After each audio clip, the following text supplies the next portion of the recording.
What's up YouTube? This is Mateo from iQuit-Smoking.com. Today is a very special video for you all. I'm going to tell you exactly how I quit smoking cold turkey back in the day. I grew up in the 80s. I'm just like you. I grew up in the 80s. I lived my young adulthood in the 90s.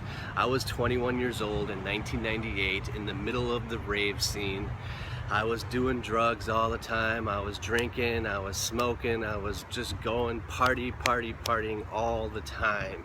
And if you can relate to that, then keep watching. As the years went on and I quit all the drug use, I was still going out all the time. I was still drinking like 3 or 4 nights a week with my friends.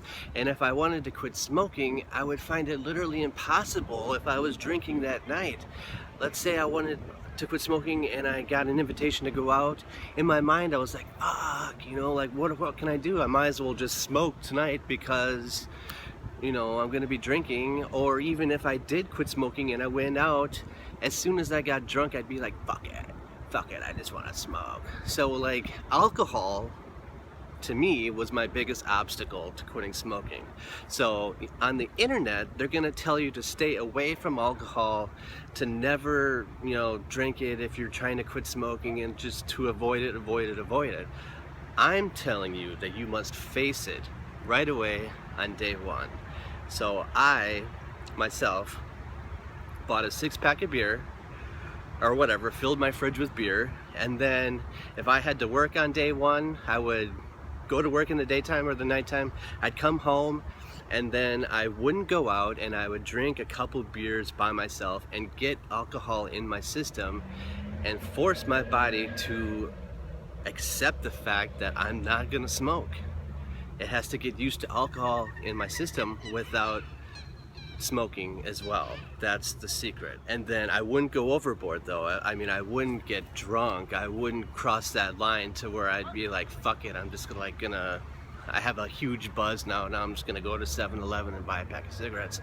No, that's not what I did. I just drank 2 or 3 beers at the very most, and then went to bed, just so I could have alcohol in my system, so my body gets used to it. That's the secret. That's the key. I'd make it through day one, and then on day two I would do the exact same thing. I'd do my daily stuff, my job, whatever I had to do, facing those triggers, reversing those behaviors, and then at night I'd come home, not go out. I wouldn't go out. If friends invited me, I'd be like, nope, I'm staying home, I'm busy, whatever. Just, you need 3 weeks of alone time. I would just stay at home, have my 2 or 3 beers at the most, and then go to bed. And I did that for 3 weeks straight. 3 weeks and the physical withdrawal is over with. So that's how long nicotine is in your system. So I drank every night 2 or 3 beers for that entire 3 weeks. And by the end of it, I was so used to having alcohol in my system that when I went out, it was no big deal. It was no big deal. Now, you gotta stay away from liquor. You gotta stay away from whiskey and gin and vodka and scotch and all that, shots of Jaeger and all that other stuff, because it's a little too potent.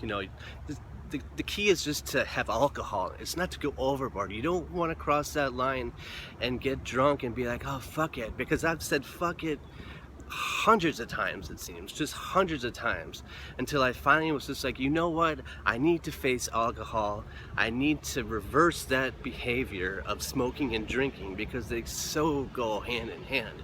I need to reverse that, and the only way to do that is to stick my ass at home, drink a couple beers, and go to fucking bed. That's the secret.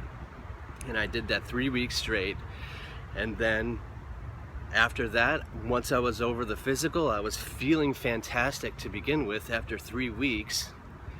And then I already was so conditioned to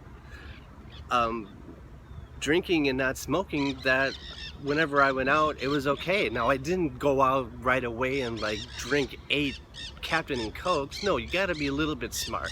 You gotta be a little bit smart. Take baby steps, but you have to face alcohol right away. You cannot avoid it. Don't listen to the internet that says you gotta never drink again. If you like to go out, if you're a 90s kid, if you're an 80s kid, if you like to go out with your friends and have a good time, and yet you're afraid of quitting smoking because you like to go out and have a good time, and you're afraid that you're just gonna relapse, which I did many times, you have got to face alcohol right away on day one. That's just what you have to do. And that's what my book is all about. It goes into a little more depth than that. But I'm telling you right now that you just need to drink every night by yourself, just a couple of beers, a couple glasses of wine, not the whole bottle of wine, not the whole box of wine, but just a couple glasses of wine. You just want to get that in your system.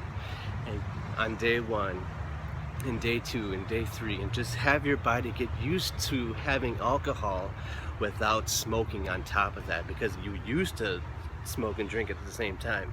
Now you're just conditioning yourself, you're reversing that behavior, and that's what it's all about.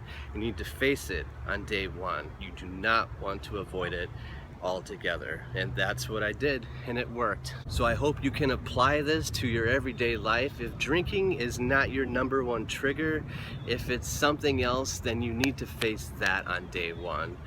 In my personal life, drinking was my biggest obstacle, and I needed to face that in order to successfully quit smoking once and for all. So you need to figure out in your life what your biggest obstacle is, your biggest trigger, and you need to face that on day one.